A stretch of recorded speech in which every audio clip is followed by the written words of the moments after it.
Okay, start करते हैं।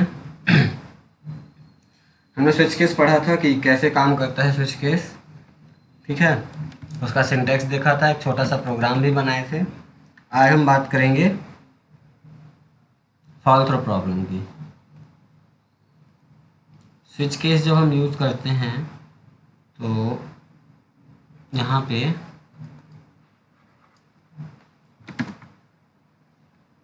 ये देखो, यहाँ पे क्या है, फॉल थ्रो प्रॉब्लम।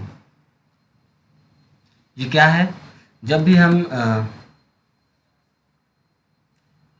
केस लिखते हैं स्विच के अंदर, है ना, केस 1 ऐसे कुछ, फिर लास्ट में ब्रेक लगाते हैं। इस ब्रेक को अगर हम ना लिखें, यानी मिसिंग ऑफ ब्रेक, है ना, स्विच केस के अंदर हम अगर ब्रेक को मिस कर दें तो हमें एक प्रॉब्लम देखने को मिलती है,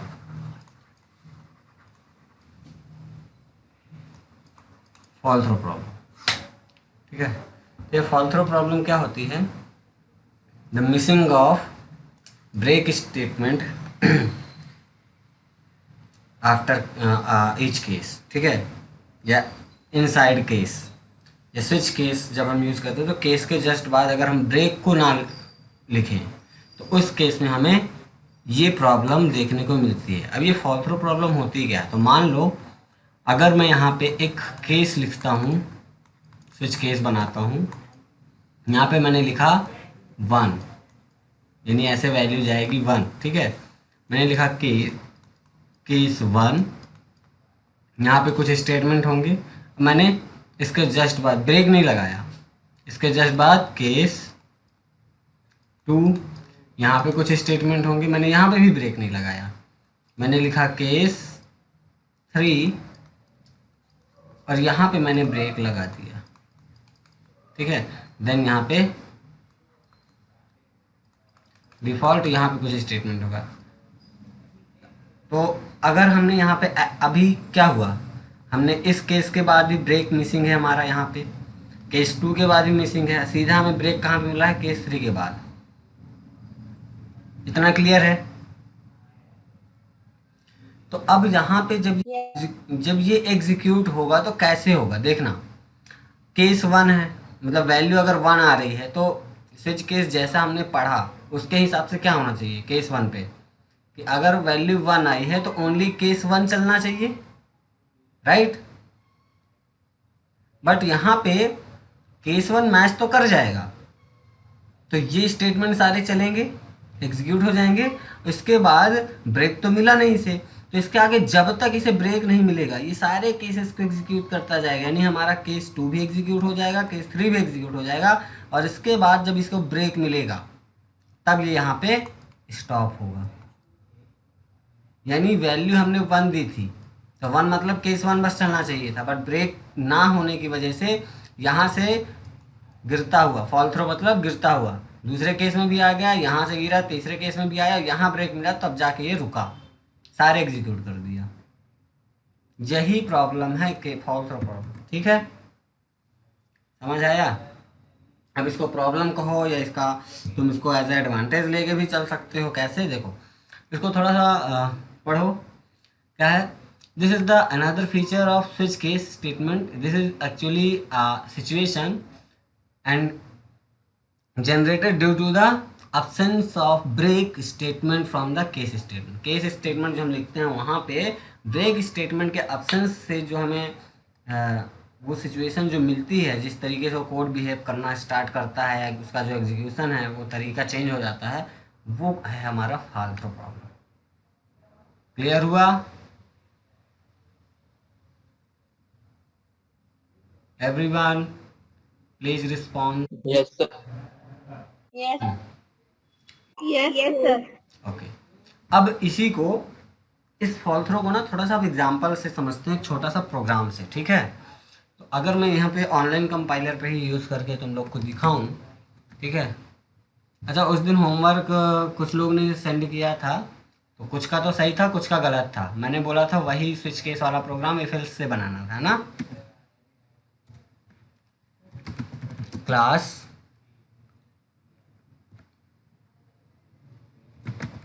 मेन करके बना लेता हूँ।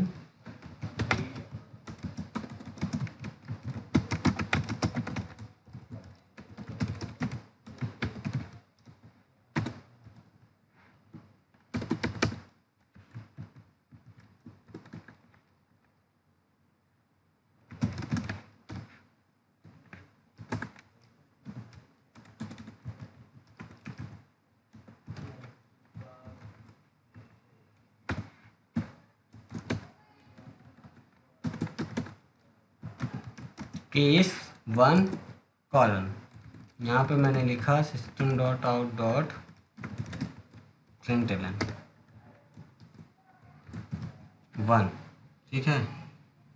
इसको मैं कॉपी कर लेता हूँ। केस 2 यहाँ पे लिख देता हूँ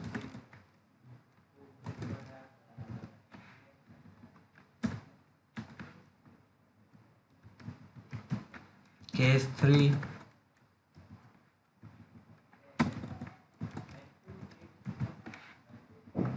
और यहाँ पे मैं ब्रेक लगा देता हूँ।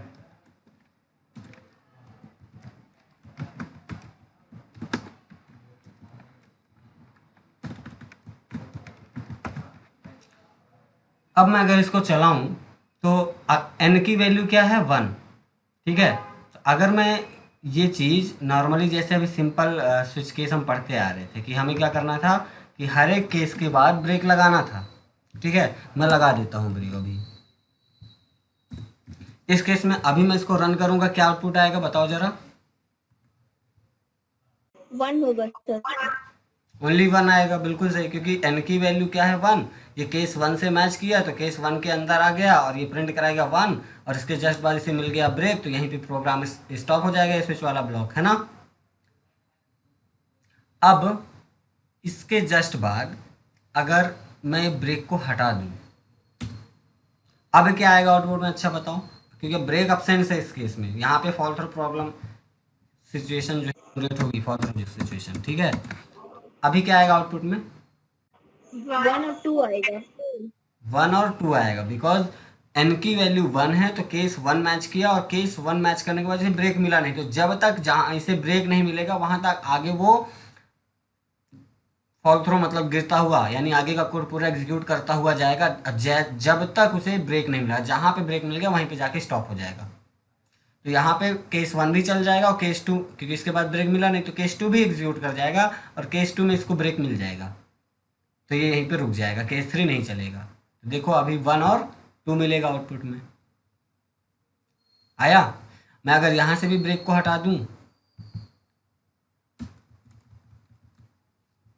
अब देखो अब क्या आएगा आउटपुट में, 1 2 3 1 2 3 1 2 3 आएगा जी।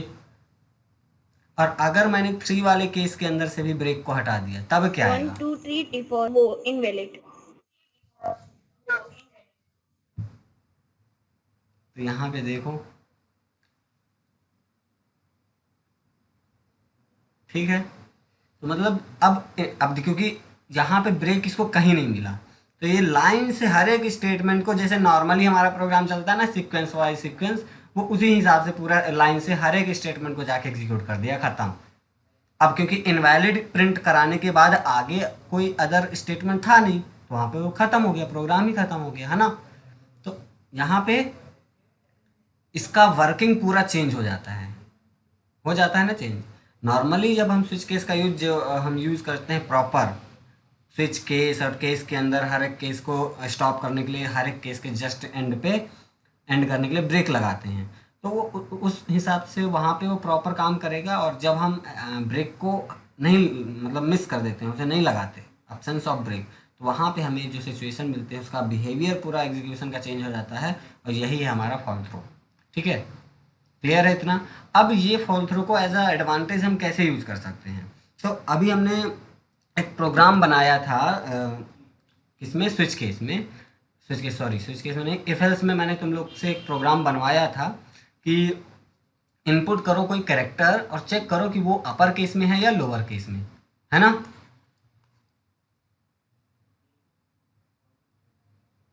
बोलो बोलो। Yes sir.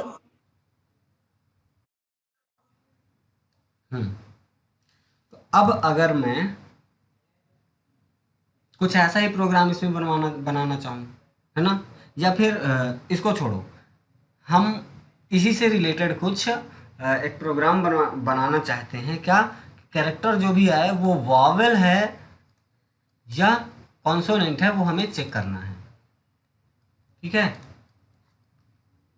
वॉवेल या कॉन्सोनेंट। अब हमारा कैरेक्टर अपर केस में भी आ सकता है, हमारा कैरेक्टर लोअर केस में भी आता है, लेकिन ये दोनों ही हमारे क्या हो सकते हैं, वॉवेल हैं। क्लियर है इतना? Yes, sir. तो अब मुझे एक प्रोग्राम बनाना है कि यूजर चाहे अपर केस में कैरेक्टर दे चाहे लोअर केस में, अगर वो वॉवेल है तो वॉवेल ही बताए, अगर वो कॉन्सोनेंट है तो कॉन्सोनेंट ही बताए। तो इस केस में मैं कैसे इसका प्रोग्राम बनाऊंगा, तो देखो दोनों सिचुएशन को यहाँ पे समझते हैं, ठीक है। हम यहाँ पे अगर एफ एल्स की बात करें तो मान लो यहाँ पे कैर सी एच इक्वल और इनपुट आ रहा है, मैं पूरा नहीं लिख रहा हूँ, ठीक है। ये कुछ ऐसा इनपुट है बट ऐसा कुछ होता नहीं है ना, या फिर मैं ऐसा ना लिख के स्टोर ही करा देता हूँ, ठीक है, बट हमें इनपुट लेना है।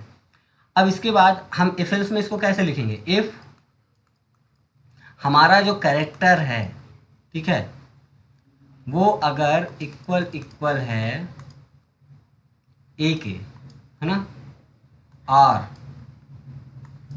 दूसरी कंडीशन वो अगर E. इक्वल इक्वल है ई के, और इनमें से कोई एक भी ट्रू होगा तो ट्रू होगा, क्योंकि ये सभी के सभी क्या है, वॉवेल। अब मैं वॉवेल की कंडीशन बना रहा हूँ। अगर ये इक्वल इक्वल है आई के, और फिर से और ऑपरेटर, अगर ये इक्वल इक्वल है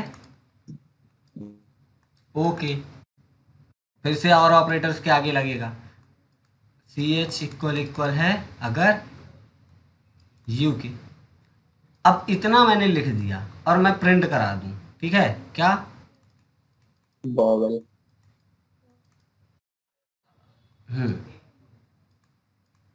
ऐसा। मतलब अब यहाँ पे ए है, तो अभी देखो ये स्मॉल ए है, ये वाली कंडीशन ट्रू हो जाएगी, बाकी की फॉल्स। तो और बीच में और ऑपरेटर लगा है, और ऑपरेटर क्या बोलता है कि अब जितने भी इनपुट आ रहे हैं उनसे मतलब नहीं है, उनमें से कोई एक भी अगर ट्रू है तो ओवरऑल ट्रू हो जाएगा, और ऑपरेटर ऐसे ही काम करता है। तो मतलब ये वाली कंडीशन मेरी ओवरऑल ट्रू हो जाएगी और ये वॉवेल को प्रिंट कर देगा। क्लियर है? बट अगर यहाँ पे मैं कैपिटल स्टोर करूँ तब तो ये प्रिंट ही नहीं करेगा वॉवेल। तो उसके लिए फिर मुझे क्या करना पड़ेगा, सेम यही चीज को, ठीक है, देखना यहाँ पे मैं क्या करूँगा, ये मेरा एक सेपरेट ब्रैकेट के अंदर इसको रखा, और यहाँ पे फिर और लगा के और ब्रैकेट के अंदर सेम यही चीज़ लिखना है। बस अब मुझे किसके लिए लिखना है, C H equal equal capital A, C H equal equal capital E, और लगाते लगाते। क्लियर है इतना? बट यहाँ पे अगर तुम देखोगे यही एफ एल्स का यूज़ करके जब मैं इस प्रोग्राम को बना रहा हूँ तो मुझे कितना प्रॉब्लम हो रही है, कितनी लंबी कंडीशन बनेगी, बनेगी कि नहीं बनेगी? Yes, sir. मैं लिख के बताऊं क्या कि जो मैं बोल रहा हूँ समझ पा रहे हो, कुछ ऐसे मैं बार बार अब उसके लिए लिखूंगा।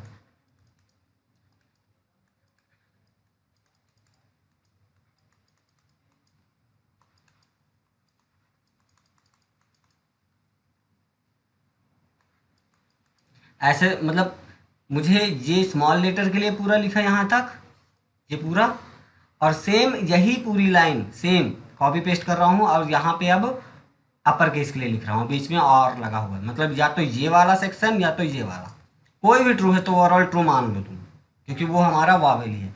अब यहाँ पे कितना लेंदी मेरी कंडीशन बन रही है, और कितना मतलब देख के भी कितना अजीब लग रहा है ना, समझने में भी हो सकता है थोड़ा प्रॉब्लम है। यही चीज़ अब स्विच केस का यूज़ करके बनाऊंगा और बहुत इजी तरीके से बन जाएगा, और मैं यहाँ पे फॉल थ्रो वाला जो कॉन्सेप्ट है वो भी यूज़ करके उसको एज एडवांटेज लेके कर सकता हूँ। कैसे? तो देखो यहाँ पे मान लो सी एच वेरिएबल ही था हमारा, ठीक है, कैर सी एच इक्वल ए, ऐसे स्टोर कर लिया, और यहाँ पे मैं पास करूँगा स्विच सी एच को, ठीक है। अब यहाँ पे मैंने लिखा केस अगर मेरा स्मॉल ए है, क्योंकि ये जो वैल्यू है उसी की वैल्यू से इसको मैच करना है, ठीक है। तो इसके बाद क्या प्रिंट करा दो, वॉवेल? अरे नहीं यार, इसमें से बस लाइन से तुम लिखते जाओ केस, ठीक है।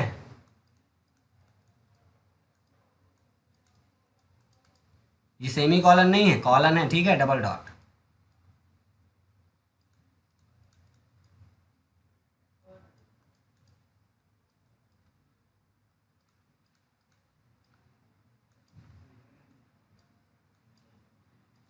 अब ये मैंने केस लिखे, तो मान लो यहाँ सी एच में क्या हुआ, ए स्टोर है, ये वाला केस मैच करेगा, बट इसके अंदर कुछ है ही नहीं और ब्रेक भी एब्सेंट नहीं है, तो दूसरे वाले केस में भी आ जाएगा, इसके अंदर भी कुछ नहीं है और ब्रेक भी नहीं है, तो ये वाला केस भी चल जाएगा, ये भी चल जाएगा क्योंकि ब्रेक नहीं अवेलेबल है ना, और ये भी चल जाएगा। और इसके जस्ट बाद अगर मैंने लिख दिया वॉवेल, है ना, डबल कोटेशन के अंदर, तो ये वॉवेल को प्रिंट करा देगा। क्लियर है इतना? Yes sir. किसको नहीं समझ आया ये चीज? ज्योति, खुशनबी, श्रेया, Yes, sir. आगे. आ गया ना पक्का? Yes. अगर यहाँ पे ए की जगह पे ई भी होता तो सोचो, ए की वैल्यू, सी एच की वैल्यू ई है, ये वाला नहीं चला, ये वाला चल गया। अब जब ये वाला चल गया तो यहाँ से अब ये सारे केस को एग्जीक्यूट करते हुए यू वाले केस के अंदर भी आ जाएगा और वॉवेल प्रिंट कर देगा। क्यों? क्योंकि ब्रेक नहीं है। तो अल्टीमेटली ये वाला स्टेटमेंट तो चलने वाला है। क्लियर है ना? हाँ या ना? बोलो। अब यहाँ पे ये तो लोअर केस के लिए हो गया था, मुझे अपर केस का भी करना है ना। कैपिटल ए पे आया, कैपिटल ई आया तब, तो बस केस को और यहाँ पे लिखो। यहाँ पे मैंने स्टार्ट किया कैपिटल ए के लिए, सॉरी डबल ए नहीं, डबल कोटेशन में नहीं होगा, कॉलन केस, कॉलन लगाया, केस आई,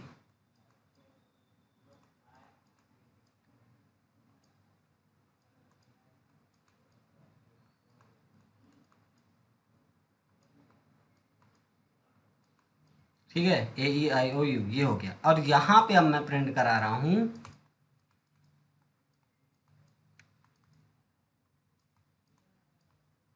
वॉवेल, और इसके जस्ट बाद ब्रेक लगा रहा हूँ, ठीक है। और इसके बाद मैं यहाँ पे ये आगे का कोड यहाँ पे लिख रहा हूँ, ठीक है, इसके आगे का कोड है ये पूरा। इसके आगे यहाँ पे डिफॉल्ट लगा दूंगा और डिफॉल्ट में प्रिंट करा दूंगा कि अगर मान लो अपर केस या लोअर केस में अगर ये ए ई आई ओ यू नहीं है तो फिर जाहिर सी बात हो क्या होगा, कॉन्सोनेंट।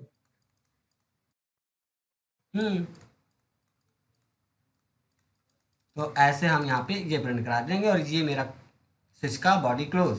अब यहाँ पे तुम कोई भी करेक्टर ले लो, यहाँ पे अगर मैंने कैपिटल ए ले लिया, ठीक है, ये वाला चलेगा क्या? नहीं। क्या ये चलेगा? नहीं। क्या ये चलेगा? नहीं, क्योंकि वैल्यू मैच ही नहीं की, ये नहीं मैच किया, नहीं मैच किया, ये मैच कर गया। अब यहाँ मैच किया तो अब इस केस के अंदर ना कोई स्टेटमेंट है और ना तो ब्रेक अवेलेबल है, तो ब्रेक नहीं अवेलेबल तो ये वाला केस में भी पहुँच जाएगा। यहाँ पे भी उसे ब्रेक नहीं मिला तो ये वाला केस में भी चला जाएगा, ये भी चलेगा और ये भी चलेगा, ठीक है। यानी ऊपर से गिरता हुआ फॉल थ्रो, है ना, नीचे आया यू में और यू के अंदर आके वॉवेल प्रिंट कराया और उसके बाद इसको ब्रेक मिल गया तो यहीं पे रुक जाएगा, ब्रेक। क्लियर है? यानी इस केस में ये वॉवेल प्रिंट करा देगा। अगर यहाँ पे ए की जगह पे कैपिटल बी या स्मॉल बी होता तब ना तो ये चलता ना ये, इसमें से कोई भी केस नहीं चलते। तो तो अल्टीमेटली जब कोई केस मैच ही नहीं किया सीधा डिफॉल्ट में आएगा और कॉन्सोनेंट प्रिंट कर देगा। तो यहाँ पे हमने देखो कैसे एडवांटेज यूज़ किया और यहाँ पे जो एकदम क्लियर कट है, ज़्यादा मुझे लेंदी या इतना डिफिकल्ट सा नहीं दिख रहा जितना वहाँ पे एफएल्स में दिख रहा था। सही है? Yes, sir. तो अगर यही चीज़ मैं यहाँ पे बनाऊँ तो देखो, मैं कंप्लीट प्रोग्राम नहीं बनाऊँगा बट तुम लोग को दिखाने के लिए कैर सी एच इक्वल मैं छोटा सा बनाता हूँ। स्मॉल ए मैंने यहाँ पे स्टोर किया और यहाँ पे मैंने सी एच का वेरिएबल है और अब यहाँ पे कैरेक्टर वैल्यू के साथ मुझे मैच कराना है, ए किया, ठीक है।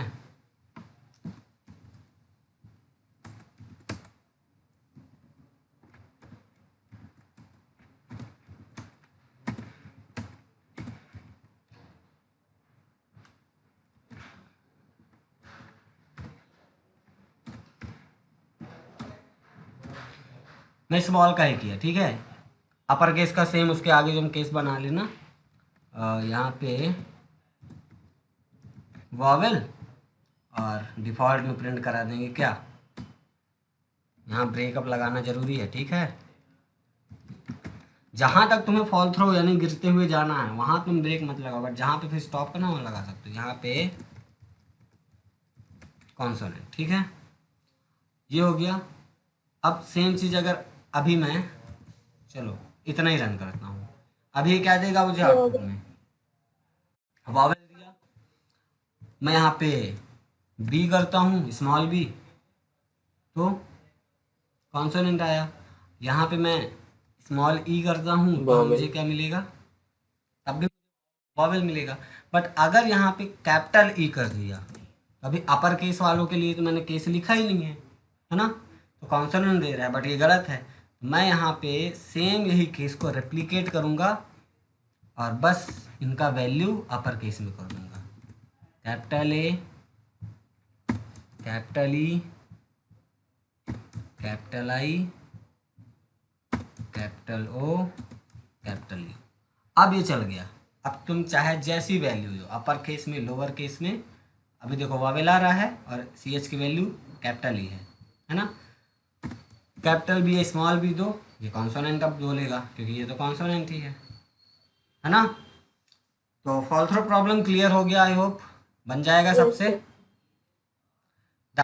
of break statement with one or more case within switch block generate fall through situation. In this case the control fall through all the case till the find break। मतलब क्या है, या इस सिचुएशन में हर एक केस पे control चला जाता है ना जब तक उसे ब्रेक नहीं मिलता। मैंने अपनी तरफ से पूरी कोशिश की, जिस तरीके से जितना अच्छे से समझा सकता था मैं। क्लियर है ना सबको? Yes, sir. बन जाएगा? Yes, sir. Okay. How to अब menu drive in हाँ आते हैं तुम्हारे में। मेनू ड्रिवन प्रोग्राम भी बनाएंगे, अभी जस्ट बनाते हैं, रुक जाओ, ठीक है। तो सबसे पहले डिफरेंस देख लो, डिफरेंस क्या है स्विच और इफ में, ठीक है। तो इफ स्टेटमेंट के अंदर ये कंडीशनल स्टेटमेंट है, हमारा स्विच स्टेटमेंट ब्रांचिंग स्टेटमेंट है। इफ स्टेटमेंट के अंदर हम किसी भी तरह का डेटा टाइप यूज कर सकते हो, चाहे डबल फ्लोट, शॉर्ट, बाइट, ऐसा किसी भी, है ना। रिलेशनल एक्सप्रेशन, लॉजिकल, हर एक तरह के एक्सप्रेशन कंडीशन दे सकते हो, ठीक है। और उसके बेस पे वो स्टेटमेंट चलाता है। स्विच स्टेटमेंट में क्या होता है, ये केवल इक्वलिटी चेक करता है। क्या, केस की वैल्यू, स्विच की वैल्यू जो आई उसका इक्वलिटी चेक करेगा केस की वैल्यू से। ऐसा ही नहीं करता है कि जो स्विच में वैल्यू पास हुआ वो किस केस की वैल्यू के इक्वल है, वो केवल इक्वलिटी ही चेक करता है। इसके अंदर ग्रेटर देन, लेस देन और मल्टीपल कॉम्बिनेशन में तुम लॉजिकल ऑपरेटर्स के यूज करके लिखो ऑपरेट एक्सप्रेशन, वो हर तरीके की कंडीशन एक्सेप्ट कर लेता है। क्लियर है इतना? तो फर्स्ट पॉइंट यहाँ पे यही बोल रहा है कि if statement can check condition using relational operator and logical operator, but the switch statement can check the condition only for equal to the relational and logical operator or not logical operator are allowed। यार book बड़ा misprint किया हुआ है, ठीक है, ये allowed नहीं है। देखो अगर मैं यहाँ पे बोलूँ कि सी एच इक्वल है बी के, कंडीशन ट्रू है ना, यस और नो? Yes. बोलो। अब देखो इसमें क्या आएगा, क्या बोल रहा है, यहाँ पे हम ऐसे एक्सप्रेशन यूज ही नहीं कर सकते, ठीक है। तो हम यहाँ पे ये इक्वलिटी भी चेक करता है, बट कैसे, वो इंटरनली करता है। यहाँ पे जब हम कोई वैल्यू जैसे पास कर देते हैं ये, तो ये इंटरनली अंदर आएगा और सी एच की वैल्यू केस की वैल्यू के साथ इक्वलिटी चेक करेगा, किसके साथ वो मैच कर गया, वहीं पे जाके वो एग्जीक्यूशन स्टार्ट हो जाता है उस केस का। क्लियर है इतना? Second point, a if statement can use to check a single as well as compound condition, मतलब सिंगल कंडीशन और मल्टीपल कंडीशन का कॉम्बिनेशन, जैसे लॉजिकल ऑपरेटर के साथ हम लिखते हैं. बट यहाँ पे the switch must contain case statement to do some operations. मतलब स्विच के अंदर ऐसा कुछ नहीं, यहाँ पे बस डिफरेंट डिफरेंट केसेस हैं जिसके भी आप पे कुछ स्टेटमेंट या ऑपरेशन को परफॉर्म करेगा. ठीक है. If statement return boolean data, ठीक है, data type value true and false, जो स्कैन कंडीशन में लिखता है. यहाँ पे ऐसा कुछ नहीं है. द केस स्टेटमेंट कंडीशन, ठीक है, यहाँ पे हम ट्रू फॉल्स जैसी चीज़ें यूज ही नहीं कर सकते फिर, बिकॉज ये स्विच हमारा किस किस डेटा टाइप पे केवल वर्क करता है, integer, byte, long and character और स्ट्रिंग, बस, है ना. ट्रू फॉल्स जैसी यहाँ पे चीज़ें ही नहीं है. Then the case statement contain break statement to terminate the case. ठीक है, यहाँ पे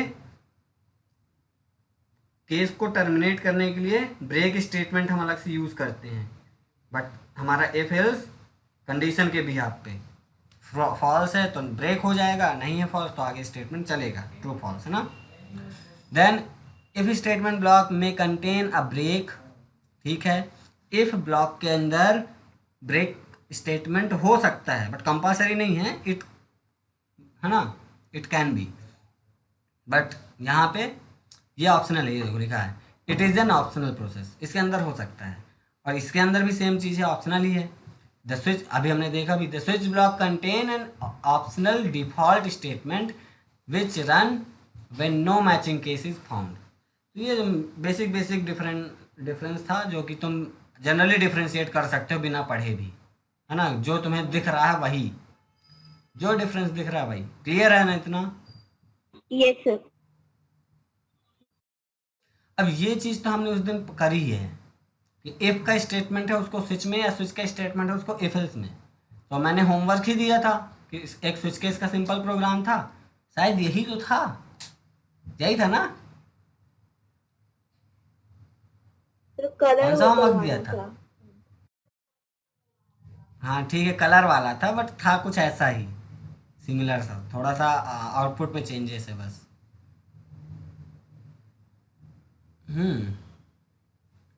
तो देखो यहाँ पे इफ स्टेटमेंट को स्विच में कैसे कन्वर्ट करेंगे. यहाँ पे अगर नम की वैल्यू 1 है तो 1 प्रिंट कराओ, नम की वैल्यू 0 है तो 0 प्रिंट कराओ. तो अब यहाँ पे ये इक्वलिटी के लिए वो नम को हम पास करेंगे स्विच में, यहाँ ऐसे, और जिसकी वैल्यू मैच करेगी केस से, तो अगर केस 1 से मैच कर गया तो 1 प्रिंट कराओ, केस 0 से मैच कर गया तो 0. तो ये बहुत सिंपल है, बहुत ईजी है कन्वर्जन. ये वाइस वर्सा, अगर स्विच स्टेटमेंट दिया है उसको मैं बोलूँ कि इफ एल्स में कन्वर्ट करो तो भी बन जाना चाहिए, बन जाएगा. Yes, sir. बाकी लोग, श्रेया, खुशनवी, ज्योति, Yes, sir. Yes.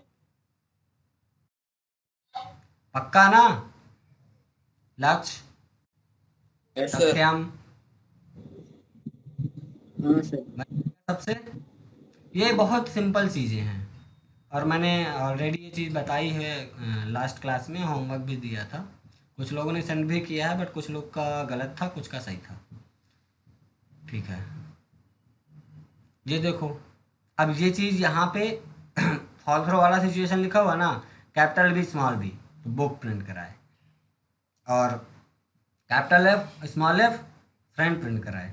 तो अब यहाँ पे कैसे इफ में कन्वर्ट करना है, या इफ का चीज़ यहाँ पे कैसे, तो यहाँ पे हमें केवल कैरेक्टर दोनों अपर केस और लोअर केस में चेक करना है. तो और ऑपरेटर है हमारे पास, अगर कोड हमारा बी के इक्वल है या स्मॉल बी के इक्वल है बीच में और, तो बुक प्रिंट कराए. वही चीज़ यहाँ पे ऐसे करा दिया है. और यही सेम चीज़ अभी मैं अपर केस लोअर केस का एग्जांपल अभी जो समझा रहा था, सेम वैसा ही है. इसमें कोई डाउट है? No, sir. No. ठीक है, इनको और अच्छे से बुक में देखना, समझना और प्रैक्टिस भी करना. Practice very important. ठीक है, अब इन थोड़ा सा प्रोग्राम को साइड में करके मेनू ड्रिवन प्रोग्राम की बात कर लेते हैं जो कि ये पूछ रहा है. ठीक है, प्रोग्राम फिर सॉल्व करेंगे, प्रोग्राम तो करना ही है सॉल्व। मेन जो कॉन्सेप्ट था वो लगभग ख़त्म हो गया है ना। जो main concept system dot exit को थोड़ा सा जान लेंगे, सिस्टम डॉट एग्जिट क्या करता है। ठीक है, सिस्टम डॉट एग्जिट हमारे एंटायर प्रोग्राम को टर्मिनेट करने के लिए यूज़ किया जाता है फोर्सफुली। ठीक है, हम चाहते हैं कि कोई पर्टिकुलर लाइन के बाद पूरा प्रोग्राम ही स्टॉप हो जाए, तो सिस्टम डॉट एग्जिट फंक्शन है, हम कॉल कर लेंगे, बस ख़त्म। अभी देखो मेनू ड्रिवन प्रोग्राम, थोड़ा सा मैं इसके बारे में डिस्कस किया था जब मैं स्विच केस ब्रांचिंग स्टेटमेंट की बात किया था। तो मेनू ड्रिवन जैसे एटीएम प्रोग्राम की एग्जांपल लिया था कि एटीएम के अंदर हमें मेन्यू दिखता है, 4-5 ऑप्शन आते हैं, उसमें क्लिक किया, कैश विड्रॉल में क्लिक किया, उससे रिलेटेड फिर ऑप्शन आते हैं, तो वो मेन्यू है। अब मेन्यू ड्रिवन प्रोग्राम उसके अंदर वो चल रहा है। मेरे को मान लो एक प्रोग्राम बनाना है सिंपल कैलकुलेटर का। ठीक है, मैं यूजर जब भी वो प्रोग्राम को रन करूं तो यूजर को क्या दिखना चाहिए,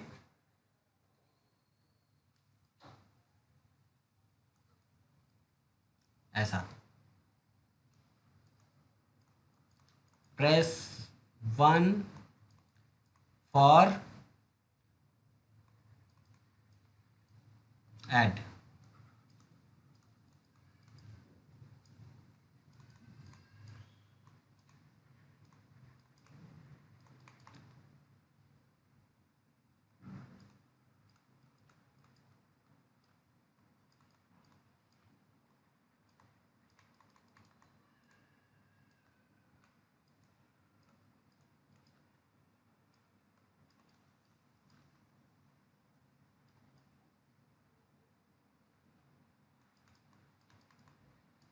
ठीक है, डी ई होता है क्या, डी आई की जगह। ठीक है, समझ लेना जो भी है। और यहाँ पे फिर मैसेज आए इंटर चॉइस, और ये मेरा मेन्यू है। ठीक है, अब मान लो यूजर ने चॉइस इनपुट किया 1, तो 1 में क्या है, 1 प्रेस करने के लिए किस लिए था, ऐड के लिए। तो अब यहाँ पे एडिशन के लिए क्या बोलेगा, इंटर टू इंटीजर। ठीक है, और मैंने 5 कॉमा तो नहीं देंगे, कॉमा एंड 6 ऐसा इनपुट किया तो आउटपुट दे देगा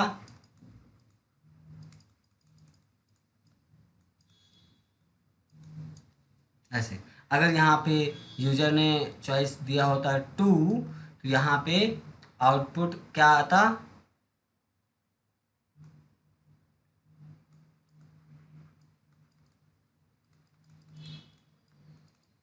-1 आएगा ना, ऐसा। अगर यहाँ पे यूजर ने आउटपुट दिया होता 3, पार्टी यहाँ पे ना, ऐसे वो वैल्यू के हिसाब से यहाँ पे देखो मैसेज चेंज हो रहा है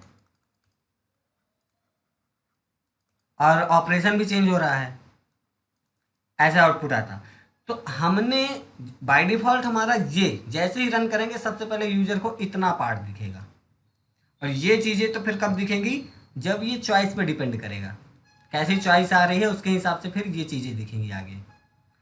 ऐसा प्रोग्राम हम बनाते हैं, ये है हमारा मेनू ड्रिवन प्रोग्राम, ऐसा प्रोग्राम।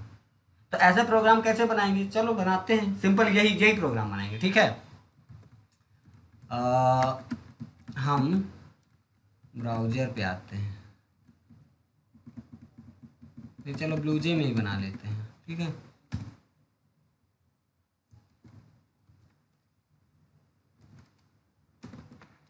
कैल्क करके, जो कि कैलकुलेटर है ना, शॉर्ट में कैल्क मैंने लिख दिया। अब ऐसे हम मेनू ड्रिवन प्रोग्राम बनाने के लिए क्या करेंगे, सबसे पहले तो इंपोर्ट स्टेटमेंट, क्योंकि हमें इनपुट लेना है।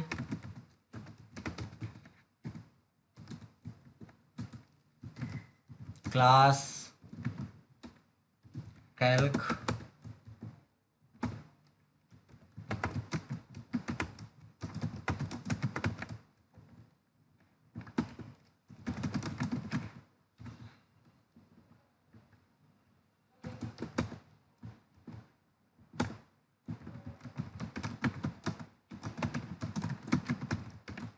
हमने स्कैनर क्लास का ऑब्जेक्ट बनाया because we can not input without an object, हम फंक्शन ही नहीं कॉल कर सकते ना, तो ऑब्जेक्ट तो बनाना पड़ेगा।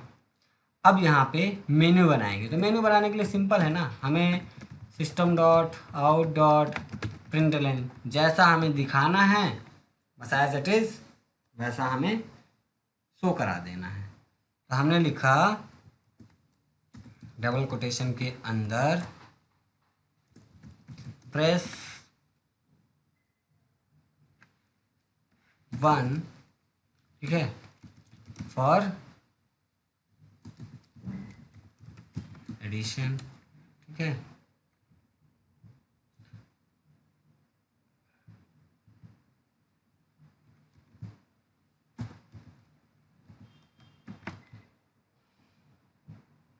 प्रेस 2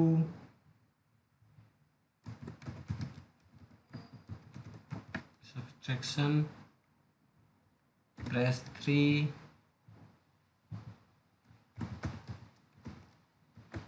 मल्टीप्लाई,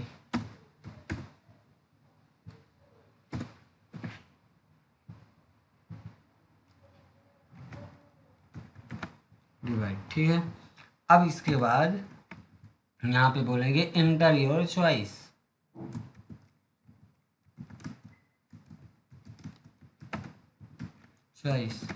और हमने पढ़ा था कि ये इस लाइन के जस्ट नीचे आएगा, बट मुझे एक एंटर का स्पेस खाली चाहिए, बीच में गैप, और उसके बाद ये एंटर योर चॉइस है। तो यहाँ पे एक एक्स्ट्रा न्यू लाइन प्रिंट करने के लिए \n यूज कर सकते हैं ना, स्पेस एस्केप सीक्वेंस कैरेक्टर, हमने इसके बारे में पढ़ा था थोड़ा। \n के अलावा \t भी होता है एक, जो कि 1 टाइप का स्पेस देता है, तो मैंने ये चीज़ कर लिया, ठीक है। हालांकि ये सब कंपलसरी नहीं है, बस बता रहा हूँ मैं, इनका नॉलेज भी होना चाहिए। \n किस लिए होता है? न्यू लाइन प्रिंट कराने के लिए, ठीक है। तो इतना तो आएगा एज इट इज़, और इसके बाद एक नई लाइन खाली प्रिंट होगी, और इसके बाद फिर इंटरव्यू चॉइसेस आएगा। यूज ना करे तो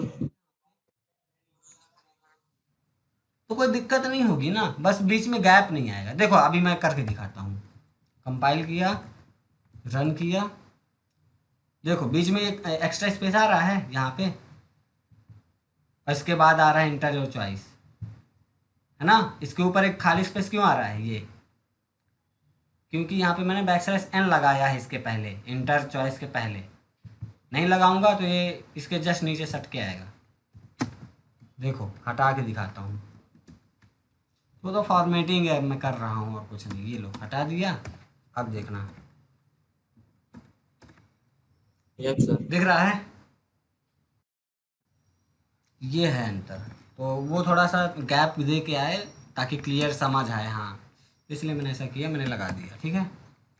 अब इसके बाद इनपुट लेना है, int choice equal sc dot next int, ये ले लिया।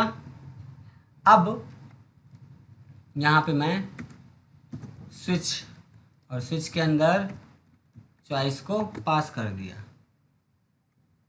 ठीक है। स्विच का बॉडी ब्लॉक बना, और इसके अंदर मैं लिखूंगा केस, ठीक है। अब देखो यहाँ पे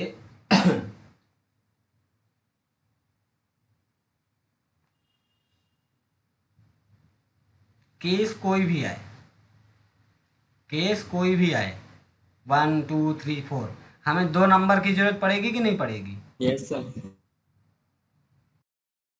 तो अगर मैं वो 2 नंबर स्विच के बाहर ही करा लूँ, बस स्विच के अंदर आके केवल कैलकुलेशन कराऊँ चॉइस के अकॉर्डिंग, कैसा रहेगा? Yes sir.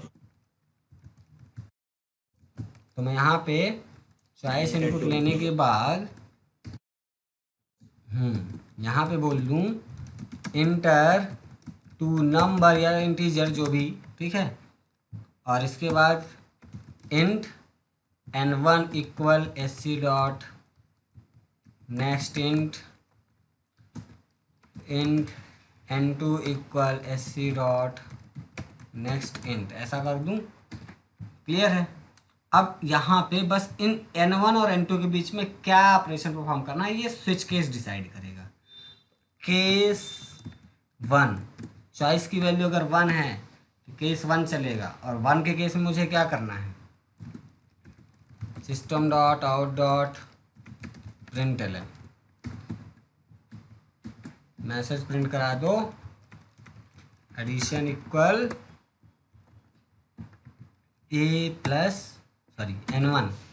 n1 plus n2 चलेगा। Yes, sir. ब्रेक केस 1 हो गया। सेम चीज इसको मैं कॉपी करता हूँ,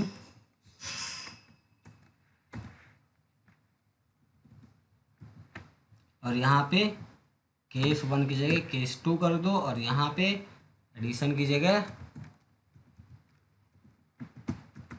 सब्सट्रैक्शन, और यहाँ माइनस ऑपरेटर लगा दो। ठीक है,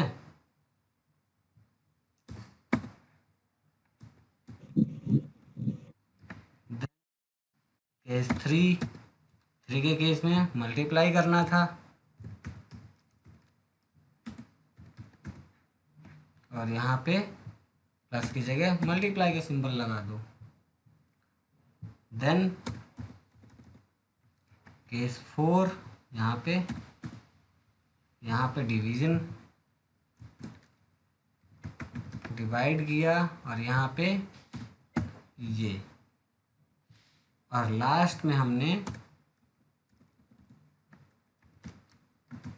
डिफ़ॉल्ट लगाया, और प्रिंट करा देंगे क्या, कि तुमने जो चॉइस दिया है वो इनवैलिड है, इनवैलिड है ना, इनवैलिड चॉइस। लो, इस प्रोग्राम में अभी कोई दिक्कत किसी को? ये मेनू ड्रिवन प्रोग्राम मैंने बना दिया है। अब इसको रन करते हैं, देखो लो, सबसे पहले मेनू आ गया, प्रेस 1 फॉर ये, प्रेस 2 फॉर ये, ऐसा ऐसा। अब चॉइस बोल रहा है कि चॉइस इनपुट करो। ठीक है, मुझे मल्टीप्लाई करना है, मैंने 3 को प्रेस किया और एंटर दिया, मैंने चॉइस क्या दिया 3, बोल रहा है ठीक है आप 2 नंबर इनपुट दो, मैंने 5 दिया, मैंने 2 दिया, आउटपुट क्या दे दिया, मल्टीप्लाई इक्वल 10, क्योंकि मैंने चॉइस क्या दिया था 3। अगर मैं फिर से इसको रन करूं, अब मैं चॉइस दूं 1 एडिशन के लिए, 2 नंबर 10 20, एडिशन दे रहा है 30, है ना।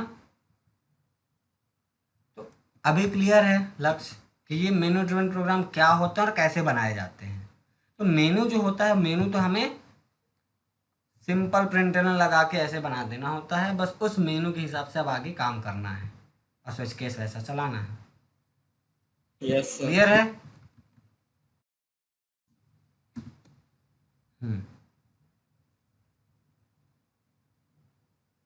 अब यहाँ पे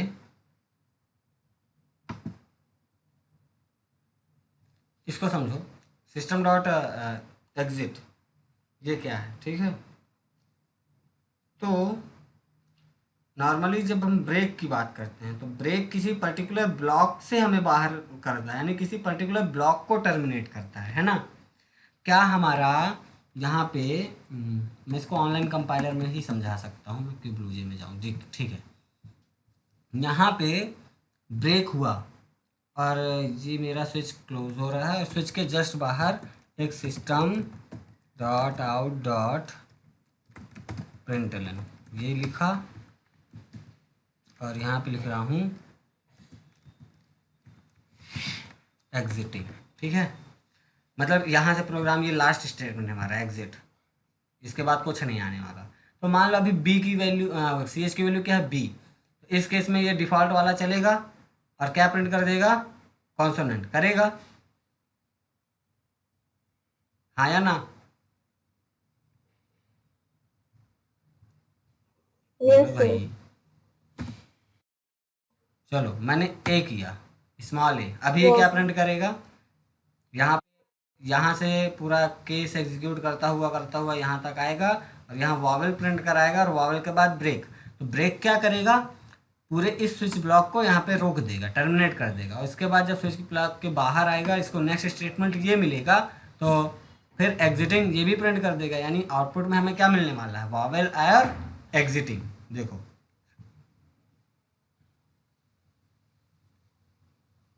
कहाँ पे गलती है? Println system dot out PRI spelling गलत है।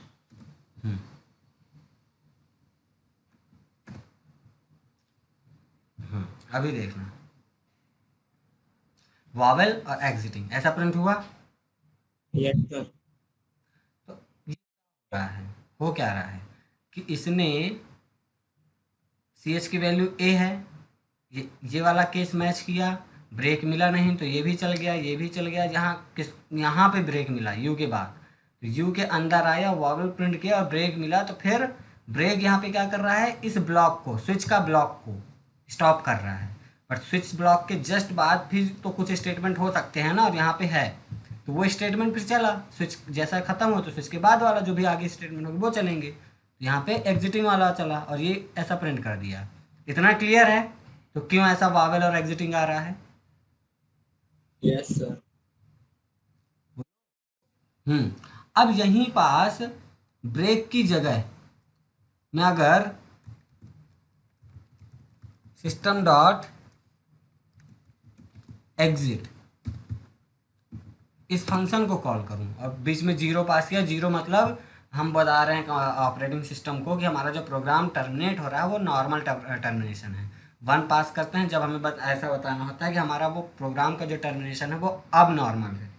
ठीक है, वो हमने यहाँ पे ये फंक्शन कॉल कर लिया सिस्टम डॉट एग्जिट। तो एग्जिट क्या करता है? ये स्विच ब्लॉक को नहीं टर्मिनेट करेगा, ये मतलब system dot exit terminates whole the program, entire program को टर्मिनेट करता है, किसी पर्टिकुलर ब्लॉक को नहीं।